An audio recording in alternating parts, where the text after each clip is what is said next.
You may know that I've planned in some collaborations called Challenge Tracey, and I have got them planned out till the end of the year. There will be one every 2 weeks probably, and I'm being challenged to all sorts of things that are not just outside of my comfort zone, sometimes nothing to do with resin, but sometimes things that I tried once about 40 years ago and was really bad at. So Gert Creates, thanks for this one, watercolours.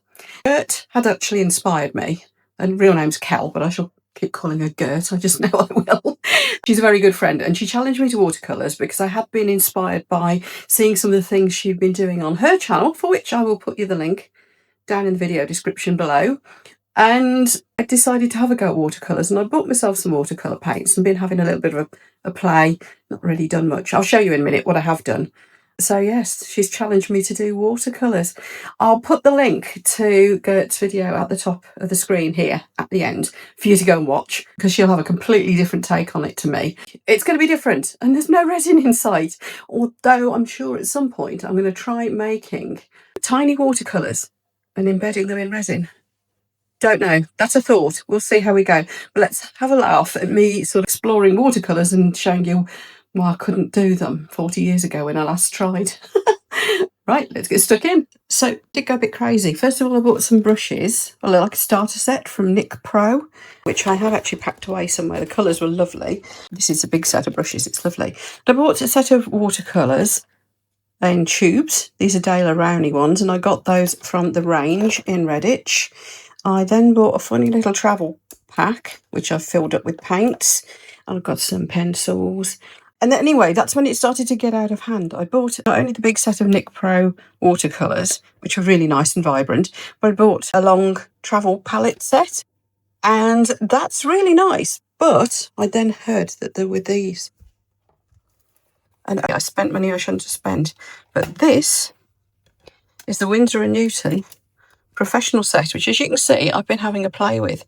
So this was quite a big investment, to the point that I've signed up to be an affiliate for the art discount shop that I got it from, because it was a good £5 cheaper than I could get it direct from Winsor & Newton or Amazon. So that saved me some money. I'll put you the link for that down below. And if you use that link, of course, it helps me out a little bit with my channel too, so that I can invest in more things like this to bring to you. So now, I was going to say don't laugh at how bad I am at this, but go on, laugh. It's fine. Honestly, it's fine. Right, let's have a play. So the things I've found about watercolours that are weird is, firstly, well, obviously you need the paints, and you can get them in tube form, or you can get them in these, they call these half pans. So you can get full pans, which are twice as big. And these are little dried blocks.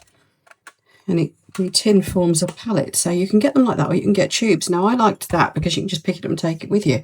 The paper is the other weird thing. Now, I've got here I bought a little pad. This is from Office Tree, so I don't know how good it will be, but it's a very smooth watercolour paper. It's quite thick, but this is a smooth one, and it's very white, and they're postcard sizes, A6. So I got that. This came from, where did I get this from? I can't remember. I might have got that from that same discount shop as well. And this is more what I was expecting, to be honest. It's like a weird textured. This one is quite lightly textured. I don't know if you can see that under the light here. And this is quite lightweight. I don't know how many GSM that is. It doesn't say on the pack, I don't think. So there's that one. But it is a Daler Rowney one. And apparently, it doesn't say. It says acid free and all that. But it doesn't say on this whether it's cold press and 100% cotton, because apparently that is the best paper to get. And then there's also this. I've got this paper, which is 300 GSM, which is thicker. It's more like card and is more textured. And then you get really rough textured as well. I'm quite intrigued by this paper. I've got this pack as well. This is from the art discount place too. So I'm going to try a bit of this. It is the heavier duty stuff again. And it is quite textured, and it is 100% cotton apparently. It feels different. Weird. Then I've got masking fluid and all sorts, but the next things to look at are the brushes. Now apparently these were from NYX Pro. I have actually got a discount code for you for anything from NYX Pro, because I've been an affiliate of theirs for a couple of years probably. But look at this lot, aren't they nice? Now, there's synthetic brushes and there are real animal hair brushes. These, I believe, are synthetic because the real animal hair comes from real animals, I'm afraid, folks. So these are synthetic, and you've got these little rounded ones, you've got flat-ended ones, you've got the pointy-tipped ones, I can't, wedge-shaped ones, fine ones, there's fine ones at the end here, look. So I don't know what these are all called. I think the fine ones, if they're long, thin, fine ones, are called rigger for some reason. There's even a little palette knife in here. So what I found useful so far is something like a size 8, and these haven't been opened because I've been using, I think these are synthetic ones.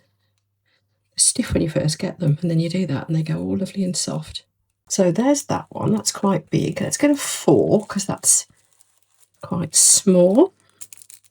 Now, I used to use a lot of acrylics when I was an art student, graphic design and all that sort of thing, and weird fine art stuff. We weren't doing your traditional arts and crafts, so none of this fell within my remit. But when I did do some bits of still life and things, we used acrylics, which I'd always found very straightforward to use, which we use for wetting our paper.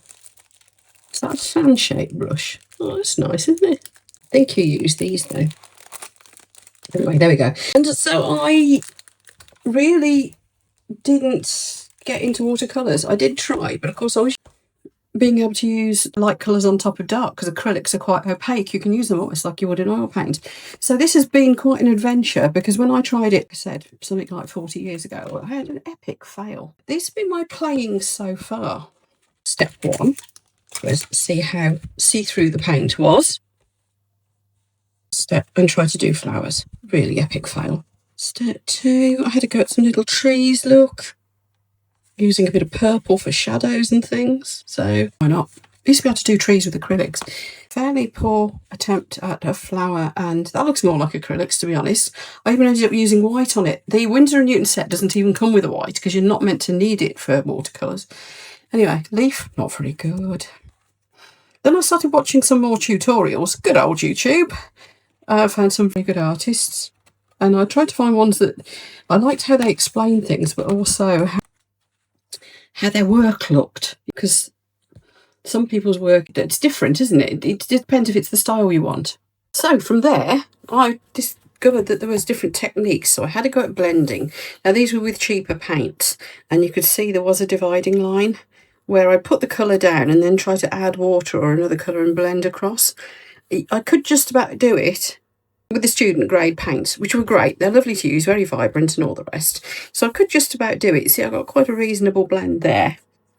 I then tried a bit of wet on wet here, where I'd got like just putting dots of colour into the wet paint that I laid down before, and it kind of bleeds out and things like that. So that was a bit of experimenting with that. I then tried to make my brush do a circle properly without going all fluffy at the end, which is that. And then I found a video on how to do leaves. And I think those are actually quite decent. Where did we go next? Oh, more leaves. And then I was trying to have a go at flowers. Not very good. That one wasn't bad, I thought. But the rest, I think I was just overthinking it. That got quite good. I'm actually quite pleased with this one. I think that turned out quite nice. I was definitely getting the hang of leaves. Then I decided to just do myself a colour sample for the previous version of this tin that I got, which was it was the shop's own brand one, so it was okay. It did the job. The colours are bright. Still got it. I should probably use them when I need to. I decided to have a go at blending the colours down like this. I'll start showing you some of this in a minute.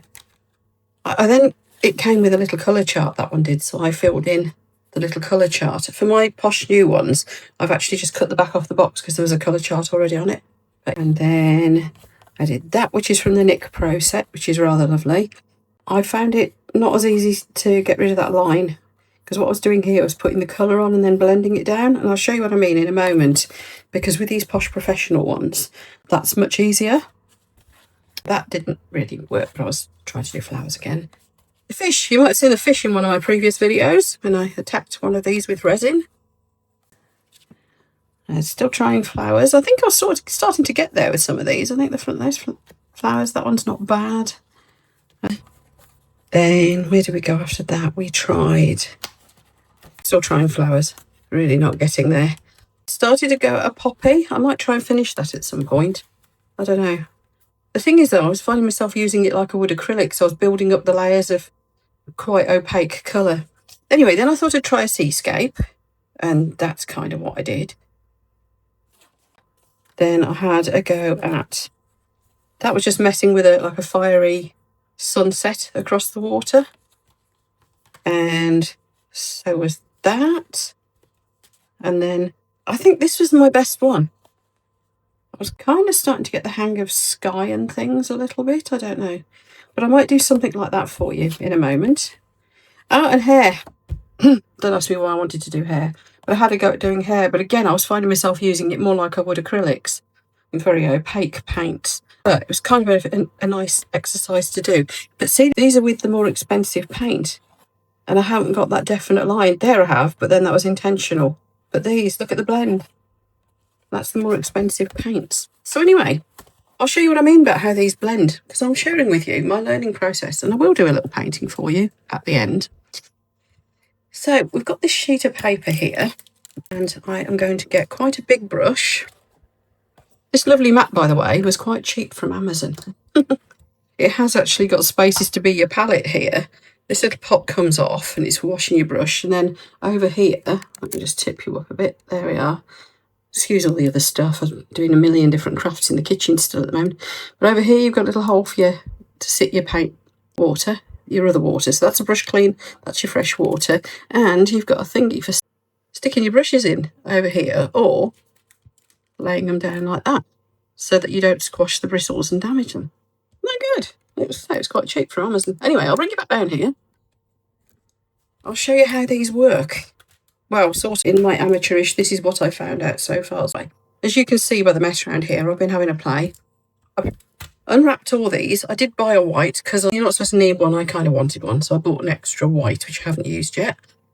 You can use these areas as your palette, as you can see. The water initially did bead on these, so I couldn't get this nice big splodge of colour to work with. So what I did was I got some kitchen scouring cream, it's Cif, the Cif cream, and got a cloth and just rubbed over the area just to take that shine off the surface a little bit, and suddenly the paints would work. So that was a good tip that I found from somebody on YouTube. I can't remember who. Anyway, I'm going to put these up here, and I'll show you what I mean about this colour blending and the different techniques that I have found out about. Got some kitchen paper here as well for dabbing my brush up on. So, first of all, I'm going to get my little bottle of water and spritz the whole lot, because that will keep having to wet each one as I go. But already I've got some moisture into it. Now, damp brush, I'm going to pick a colour, and I'm going to go for quite a dark one. And me being me, I'm going to go for purple. And we're going to put it over onto my palette here and work it a little bit. You can see that's quite a vivid purple. And what we're going to do is just put a patch. Hang on, let me move that up. There we go. We're going to put a patch of the paint on here. Oh, the brush is nice. So we've got quite a dark at the top, and I'm wanting to blend it down by mixing more and more water. And that's what you do instead of using white, is you, like with acrylics, you add more white. You can use them thin like watercolours, but with watercolours, you specifically add water rather than adding white. And I found that you can push. See, I've pulled the colour down so far, and now I'm pushing. You can keep going up and down until you get the blend that you want. Now, of course, watercolours don't dry permanent. You can go back over when they're dry, and you can wake the paint back up again. Look at that lovely cloudy effect. So that's working wet onto dry as well, because the paper is dry. So, not rocket science. And you could keep going until you get that down to pretty much totally see-through. It's transparent, that's the difference. Isn't that nice? And purple, what's not to like? So you just keep bringing it down to there's less and less paint in it, and it just fades out like so. And I found that you can lift it off as well. If you found you put too much water, so you get little dots and blobs, you can dry your brush and just lift it away. So that's a nice way to make cloud effects. Look, isn't that cool? And if it had dried, you can do that as well. Fun, isn't it? I'm really liking playing with this. I really am. Anyway, the other things I found that you can do is obviously mix colours. So let's take some of that purple. Let's get a bit more. I'm just calling it purple because I can't remember what it's called. I should get all the fancy names down at some point, shouldn't I? So we're going. There's also different angles to hold your brush up, makes a difference, I've discovered. Yeah, so let's try that. I'm using the wrong pot of water for the wrong thing from habit. So let's get a clean bit and let's go for this one. Comes out like a bright red, deep bright red. And we're going to go, see what I mean? Isn't that nice? We're going to go through that. And then I've got one that comes out like a bright pink as well. So let's put a bit of that in the middle. That's already doing a mad blending effect down that side when I'm going down with my brush. So you can really play with watercolours. That's what I'm discovering. It's a real play thing, which I didn't think it would be quite so much. Look at that colour fade. Isn't that nice? Then the other thing is, of course, you can, while the paper's still wet, you can do things with it. So this is dry onto just slightly damp. And as you can see, it spreads slightly. But if you make the paper wet again, let's do this bit. Let's make that wet. And that's properly wet. There's quite a lot of water there. You can, where's that same colour? You can do the same thing and it will spread further and you get a softer feathered approach effect sort of thing. See how that's spreading? Whoa, differently to that. So, wet onto wet's fun. Let's get this big brush out because I've not tried this before. I'm just going to wet a patch of the paper. Brush is really nice for doing that with. Lovely. And we are going to get some of our colour again. And I'm going to go across it. Let's go for the purple again. So I've got plenty of that. So there's a reasonable amount of water in this still, but see what happens. Oh, it spreads. Let's do a purple sky. Let's try for a purple sky, shall we? Just scribbling like so. And then you can dampen your brush again and do a bit of softening, add a bit more water. What I'll do also down in the video description is list some of the artists whose YouTube tutorials I've been looking at. There's a few that have really stood out as not only being brilliant artists, but they explain it in a way that works for me. I'll give you their details. Right, now to make the bottom of those clouds a bit darker and to give it a bit more drama, I'm going to go in with a little bit of, would you believe, brown. Forget, is this burnt sienna? I can't remember what this one's called. But we're going to just add a little bit of, so, because what we can do then is bring in a sunset below it, can't we? And then we'll have a little bit, I know what this one is, it's called Payne's Grey, and it's my new favourite colour. And it's great for doing shadows with because it's almost black. I've probably got too much there, but let's get the dark side of the clouds in. And then I'm going to lift off some of the paint here with a clean brush, move it around a little bit. Interesting effect. Should have done blue, shouldn't I? That would have been so much better. Just fancied purple sky, that's all. See how easy it is while the paint's still damp to lift some. I'm just as you, a bit off camera there, I know, but I'm just drying my brush in between and it's just picking off a little bit of that damp paint. So then we can bring in a sunset below it here. Now obviously some colours like these two together are going to muddy, but you learn to, I suppose you learn to deal with that, don't you? And sometimes you want that bit of muddying because those muddies can create some of the most beautiful subtle colours that you weren't expecting to. Anyway, that's just messing with colours and looking at what it does. So, interesting stuff. Shall we have a go at a painting? And what I'm going to do is a really tiny one on this smooth paper because I want to see how different this behaves. And I've got some masking tape. I'm going to try and stick it down to my mat here. I don't know if that'll work. Maybe I'll stick it to this little clipboard. There we go. Because this is a silicone mat, of course. And yes, I've got purple masking tape. So we are going to tape him down. This will give it a nice neat border as well, won't it? I think that's probably the main reason people do this. And I'm going to try and do a little seascape again. Sorry, a little lake scene again. And because I'm working in the kitchen today and because none of what I'm using is toxic and giving off any fumes at all, I've just got a fan going because it's too hot in here. It means that we might get interrupted by a small furry stripy shouty cat at some point. Lego is helping. I'll be back in the craft room soon. I've been trying to have a clear out, but a lot of the time it's been too hot in there.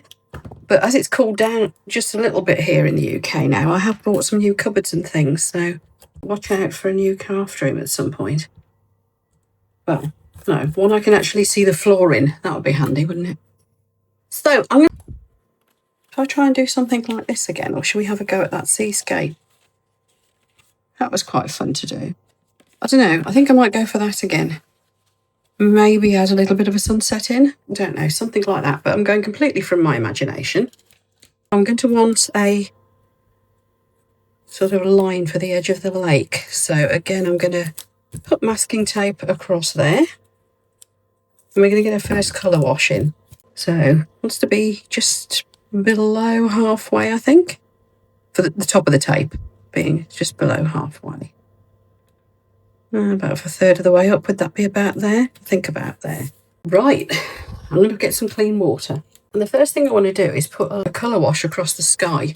So the first thing I'm going to want to do is the sky. So I'm going to get some water across that and just dampen it down. So not too much, just get it that bit wet. People who know how to do watercolours will no doubt be shouting, that's too much water or too little. I kind of want to make it shiny, but I don't want puddles all over it. Now, this paper is different to what I used previously, in that it is smooth. So let's see how it behaves. That's a nice even coating of water. Can you see how shiny that is? So let's put that to one side. And next we're going to come in with some blues. Now, I've got a whole load of blues already in the lid of my paint tin, as you can see. So I'm going to pick up some of those, but I'm going to want quite a lot of water in this first one. And this is a greenish blue that I've mixed up using a bit of that blue and a dot of green. So can you see that's it's barely blue, but that's going to give me my base colour and I can get some cloudy shapes and things going. And that's really bleeding. See how it's fanning out into the paper. Now the land is going to come across here at some point, so I'm not too worried about what's going on at the bottom, but let's get some shape into it. So, right, now there's some areas where I'm going to want a slightly darker blue. So I'm going to grab a bit that I've got mixed up over the other side of the tin. No idea what colour that is. Bit of everything probably. And I just want to put a little bit, so I'm dabbing it off on my bit of tissue because I just want a little bit more depth in a couple of places, particularly around the edges. Just give it a little bit more strength, a little bit more definition. And particularly across the top. So I'm just going to lift some of that back off because it's a bit too much where the paint has kind of blobbed. And I can see my paper must be drying a bit over here because I'm not getting that mad fanning effect that I am over to the left. So I'm just going to come in with a bit more water. So can you see what's going on here? Isn't that dramatic? A bit too dramatic, I think. Let's fluff it back up a bit. It's one thing I have discovered, it's very easy to mess too much. I think what I'm going to do now is move the camera around a little bit so you're more directly above and we can just focus on the painting itself because you can see what I'm doing. You see what I've been doing up here, haven't you? Just want to say a big thanks to Gert for inspiring me. It was about time I learned something new. And I do think at some point I'm going to be able to combine this with resin, which I know is what most of you probably come to this channel for. A little bit of colour into this sky and the clouds. So we're getting sort of like edges. I'm not sure I wanted edges that sharp. But I want a bit more drama into it, in there, a bit more colour in the clouds. So for that, I'm going to grab some probably Payne's grey, which is a very dark bluey grey. And I'm going to mix a little bit of brown of some sort. I don't know what this brown is. I said it's several mixed in together. And we're going to just drop a bit into the bottom of the clouds here and there. And again, I might need to wet this again a bit more in a moment. So there's quite a bit of water on my brush now. It's not soddened, but oops, a bit too much maybe. But I'm just trying to bring that in because clouds aren't just white, are they? They've got a shadow side to them. Now, the thing is as well, I've noticed, is that I think, gosh, that's a strong colour. Only to realise once it's settled and dried, watercolours lighten. I found acrylics tend to darken. Is that just me? But watercolours tend to lighten as they dry. So you'll go in thinking, oh my God, I've overdone it there. Oh gosh, that blue's too blue, or whatever. And then you'll find further down the line, it really wasn't. But we'll have a bit more blue over here. Of course, once this phase has, once I've finished messing, and I'll stop in a minute because I'm messing too much. I'm pretty sure I'm messing too much. But once I've got past this stage, I'm going to have to let this all dry properly. You can use a hairdryer just to speed things up a bit if you want to.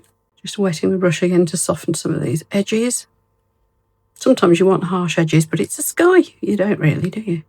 With a sky, top of the clouds you might. Some of the edges, but not all through, that's for certain. You still want them to come fluffy. And don't forget you can lift some of that colour back away with the dry brush. God, look at me. I sound like I know what I'm talking about. Don't be convinced, those of you who don't know anything about watercolours. I absolutely do not know what I'm talking about, and those who do know something about watercolours are probably going, it's not there to be. And see how you can lift it away. I think I kind of want a bit down here lifted as well. Now this obviously is very wet at the moment, so I am going to need to leave a good bit of drying time now. And I'm just lightening in along what's going to be the horizon a bit, because I think I've gone a bit too dark along there. I kind of want a bright skyline. So I'm just going to take my brush and do a bit of pulling it away. So, and then make sure I've got my blues all up here still. There, that'll do. Right, let's let that dry and we'll see if that's enough. You can always wet it again and go in with a bit more colour, but I think that's not far off, to be honest. What do you think, as the sky goes? Meh. Forgive me, you've seen how few attempts I've got. I've seen everything there, those bits that I showed you. That really was everything that I've tried so far. So, it ain't going to be fab, is it? Right, see you later. With the sky's dry, what do you think? Funny how those colours kind of faded down, isn't it? Anyway, we're going to do the landscape part in next. So I'm going to want green, obviously. And I've got in my palette here a mixture of, I think it's sap green and a bit of golden green. It's a bit bright, that's my only thought. But we'll lay that on first. Just get a bit of shape in and we'll see. Oh, no, that'll be fine because it's, because it's so watered. I haven't wet the paper or anything at this point. So this is straight onto dry paper. I want to try and get a bit of contrast and shape into it, like so. There we go, it's just toning it down a little bit here. And I'm going to start to shade in kind of where I want some trees. I'm pretty much replicating that first one that I showed you. I want some trees kind of along here. A little light along there. Trees will also create a bit of shade, of course. Just want to pick up all the paint I've got in the lid here because we may as well use it, mightn't we? I don't know. You don't have to keep cleaning your tray off, apparently. We'll kind of see how I get on with that.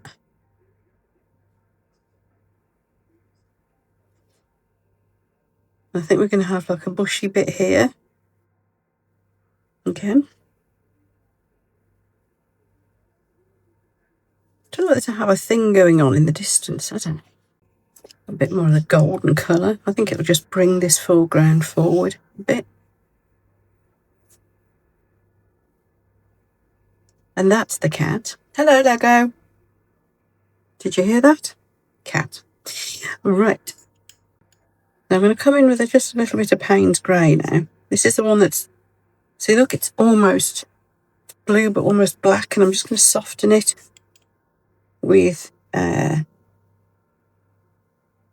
touch of brown. There we go. That's kind of shadowish, isn't it? Thinking we can bring these trees in a bit more. Bit of shading underneath.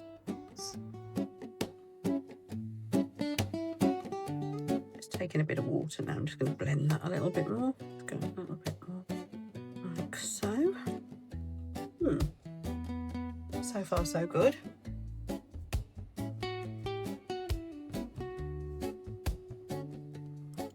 Let's have a bit more of a couple of other shades of green in here too. Don't know what this one's called, but it's like a goldy green.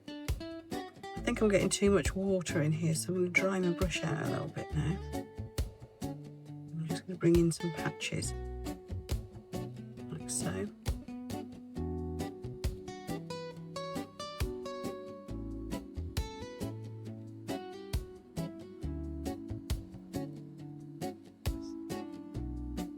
Right, now I'm going to let that dry, or at least partially dry, because I think that's got quite a nice bit of texture to it now. This paper's weird. It seems to be bobbling, and I don't know how else to describe it. I think I'm happier using the more textured paper, to be honest, but hey, we'll see. This is just for a bit of fun, isn't it? Right, I'm going to let that dry. Right, let's see if we can peel away this bit of masking tape. I'm going to come back in and put more detail in at the end. Oh no, that's good. Probably reuse that if I really wanted to. I'm not going to on this occasion, but it looks like I could. But look what a nice clean line that's made. I did try some repositionable tape, and that just kind of went all weird, and the paint just bled underneath it. But yeah, so we'll stick with this. Now, what I want in the foreground is, first of all, I'm going to mark off an area to be a bit more land. I'll do something very similar to that first piece that I showed you earlier. So I'm trying for something similar to this, but a little bit more compact, a bit more blue to the sky. That looks really quite stormy, doesn't it? So we're going for a little bit more, just a bit softer here. That's looking like rocks. Maybe I make that rocks. Anyway, let's have a bit of foreground here. A little bit of like shoreline.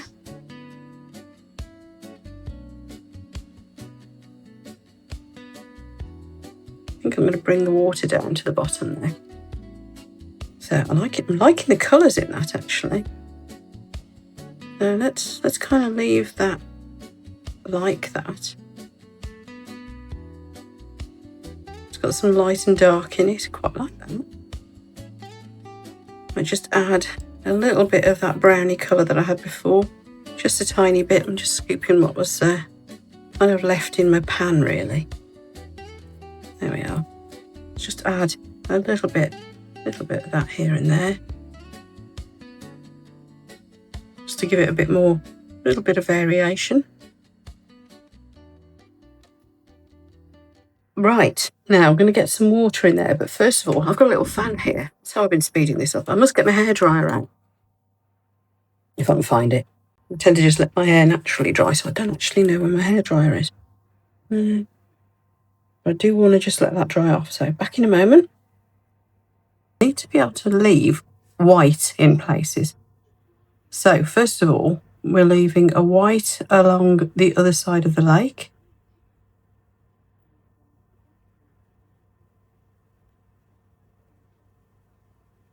Because I want that to look just like the light's catching it at the edge. You see, because I've got those colours all mixed up differently in the palette, it's going quite streaky in different shades of blue. Now I could have done this wet like I did the sky, but I thought, no, we'll try it. We'll try it wet on dry.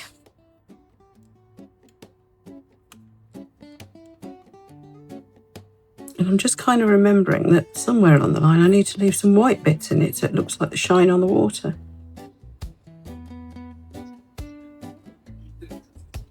So bringing a bit more blue in here.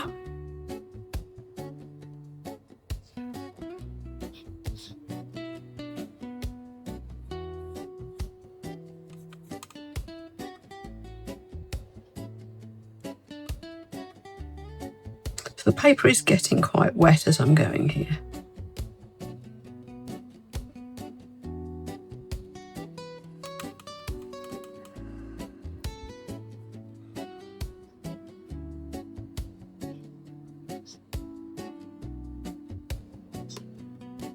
but I didn't wet it beforehand, so.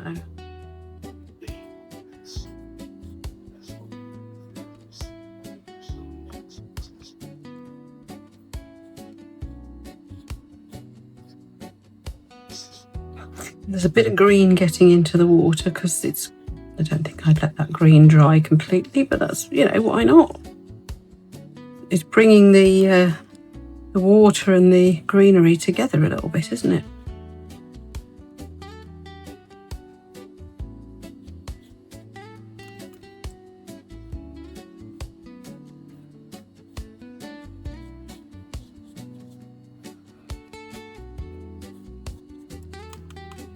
The brush is getting a little bit on the dry side now. Might have to, yeah, dampen it just a little bit. Let's have a little bit more bit more of the actual blue tint down here. You can see there's an area here where it was obviously quite, I got a lot of water in my brush. The nice thing about doing masking type around the edges is you haven't got to worry about stopping at the edges, which is great. You can just go straight over, like so.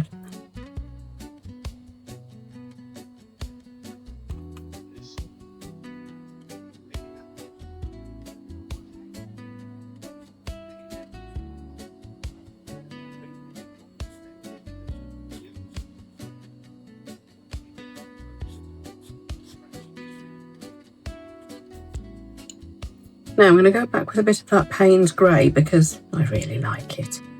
You see what I mean? It's like a bluish grey. It's really lovely, but I only want a little bit of wash.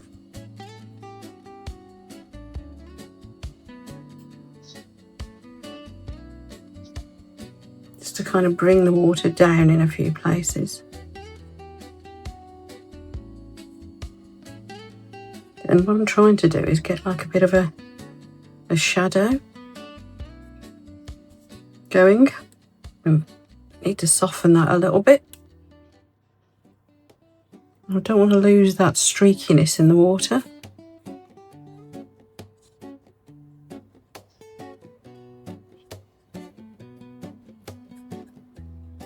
I think now would be a good time to let this dry again, actually. So let's go back to work on the sky area above. Well, the trees and such. It's going to need some more sort of shadow and texture in there. So I'm going to bring in and turn my little palette back around so I've got my greens where I can get at them at the front. So I'm going to use that kind of golden green again. I must check what these are all called. I really must. I'm just bringing some out of the paint pot into here. I really like that golden green. For other stuff as well, golden green is one of my favourite colours. As a kid, I always liked green because I always associated it with frogs, I think.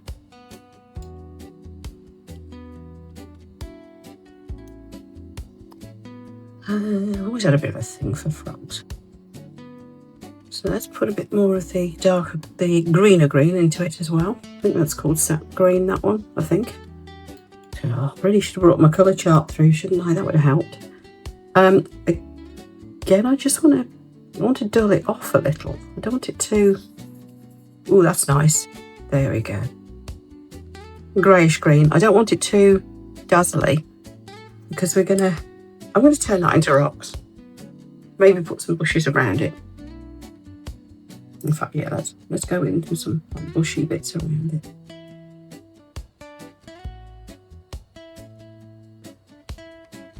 Amazing what fine details you can get with a big fat brush.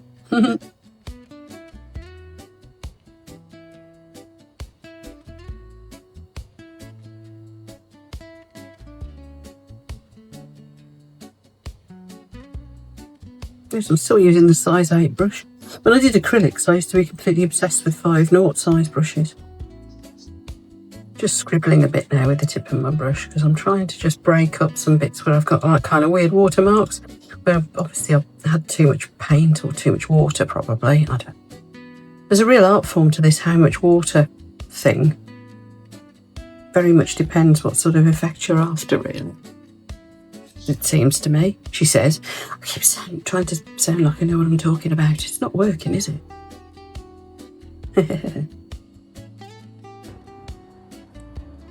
Might even add a tiny bit of purple into that. There's a temptation to use black for shadows, isn't there?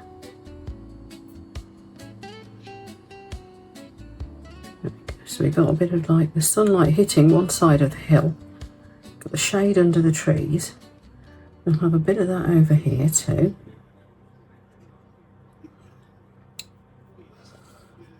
Now I want that to actually look like rock, so I do want some of that bluey grey again, and I want quite a bit of it, I think.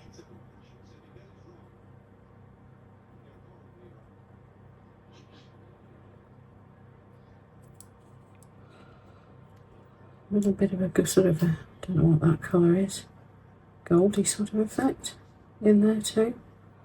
No, I don't know, it's turning into bushes. We'll go, yeah, I'm off the idea of it being a rock, she says, pretending it was deliberate. It might still end up looking like a rock, I don't know. And this is where I want to do the bit that apparently you're not supposed to do, and that's introduce white. Because if you know what you're doing, you don't need white, apparently. Yeah, it's too bluey coloured, isn't it? I don't know, I think I've gone too dark now. It'll be whatever people want to interpret it as. Right, my water's going quite well, and the only thing that's really missing here is some reflection from the hillside. So I'm going to get this dark green, take it down to like a very thin wash, with a scrap of paper here, couldn't I, to test this on? Let's try one of my test pieces. Bit more water. Yeah, about like that. Little darker. A bit of that dark bluey grey.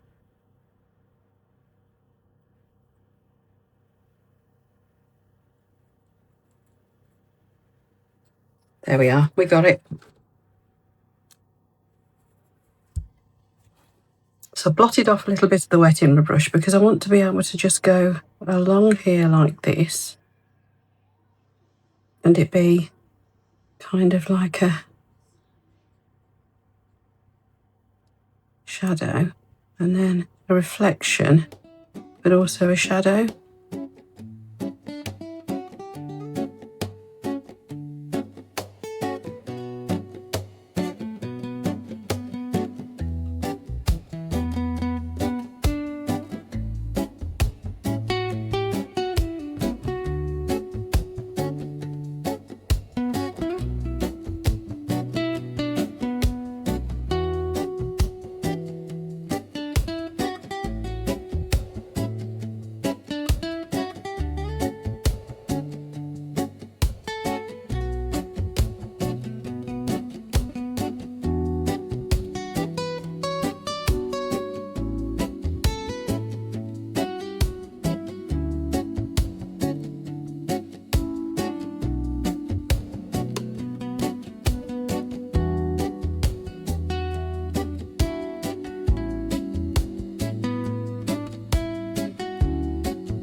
Right, let's turn our attention to the foreground because this area of the water is bone dry. This is dry, and so I need to decide what I'm doing with this foreground. I quite like the colour, but a little bit more vibrance to it, I think. So I'm going to bring in my favourite goldy green again.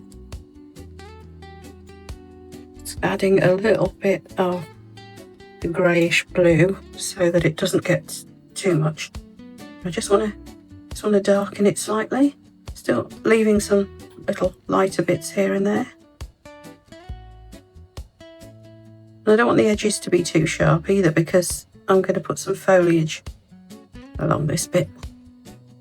But I do want, I'm thinking I want some water lilies. So I'm just gonna, let's get this a bit stronger. Water lily leaves are quite golden green anyway. So I'm getting just a little bit more paint in my brush here, and I'm just gonna do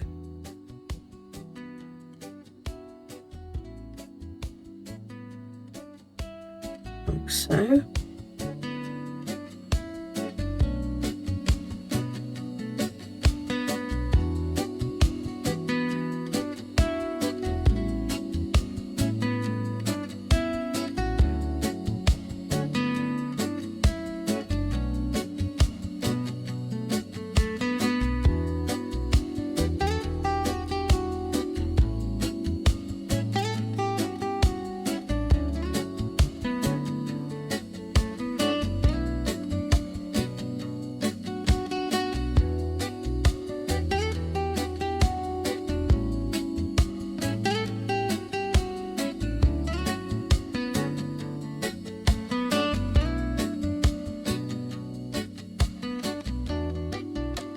And now I've decided these are going to be bulrushes again.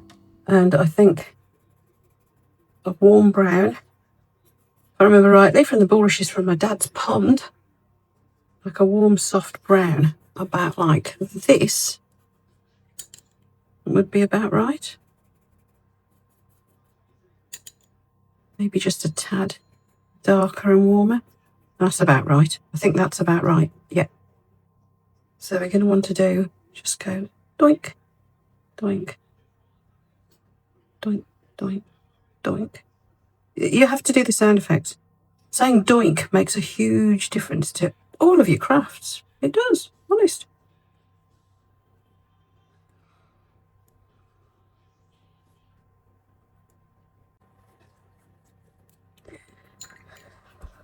Right, now these water lilies here, I want to do something with those. So I'm going to try one of these really fine brushes. But they go down to naught.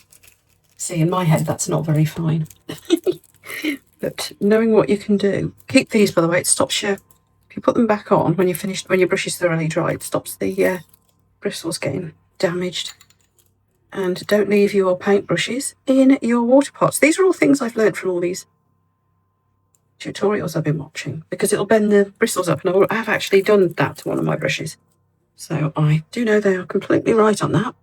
Right, now what I want to hear is just some little, just hinting at some little tiny stalks going away into the water, because it's a bit kind of like sudden at the moment. Just a little bit as if there's something under the water there. Not much, it's just something just to take the edge off. I'm just looking like dots. And I definitely want a bit of shading into the water here. It's a bit more grey blue. There we are. Because these would be throwing shadows, wouldn't they? Now obviously the light's coming from over the sort of back right here a bit, so I need to try and get these shadows in the right places. It's only going to be slight, and I'm going to take it into the stalks of the plants as well. Now I am going to darken in across the bottom here, because this isn't doing it for me, this edge.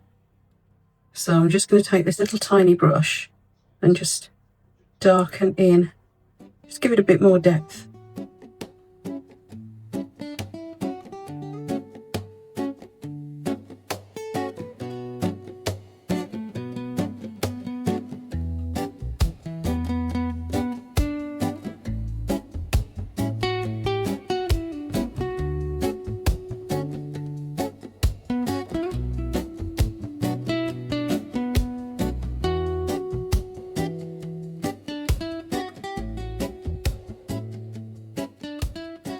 Right, let it dry, and that's what we've got left. Let's take the tape off. We can get the full finished effect. Oh no! Oh dear. Should I have taken the tape off while the paint was wet? Darn it. Maybe I should have. This is just masking tape. I know it's a pretty colour, but it is just masking tape. I wonder if I can glue that down. So, there we are. What do you think, everyone? I messed up a bit with the tape down this side. So I need to do a bit of repair work down there. But I suppose it depends what frame I'm going to put round it, doesn't it?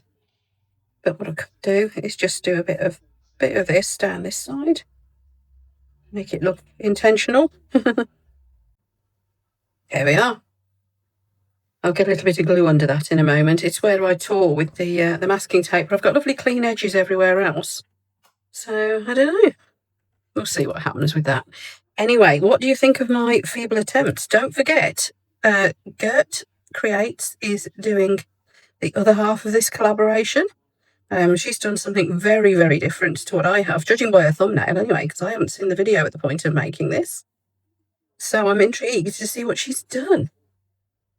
I hope you enjoyed this. I know it's a bit different to my usual, and I hope that wasn't, disappointing to my usual audience, but I am doing these challenge traces over the next few weeks. I'm now booked up with these until the end of the year. However, if you would like to challenge me to something a bit different, whether it's a resin thing or not, and you'd like to do a 2-person collaboration with me at some point, then I am going to start taking bookings for next year too. So it just seems a good fun way of helping each other out and working together on something a bit different.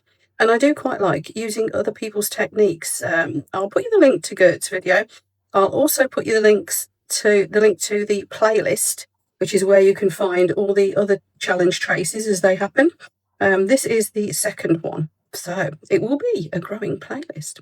And I will see you all soon. Good. Hope you like this because it's coming your way. Take care, everyone. See you for the next one.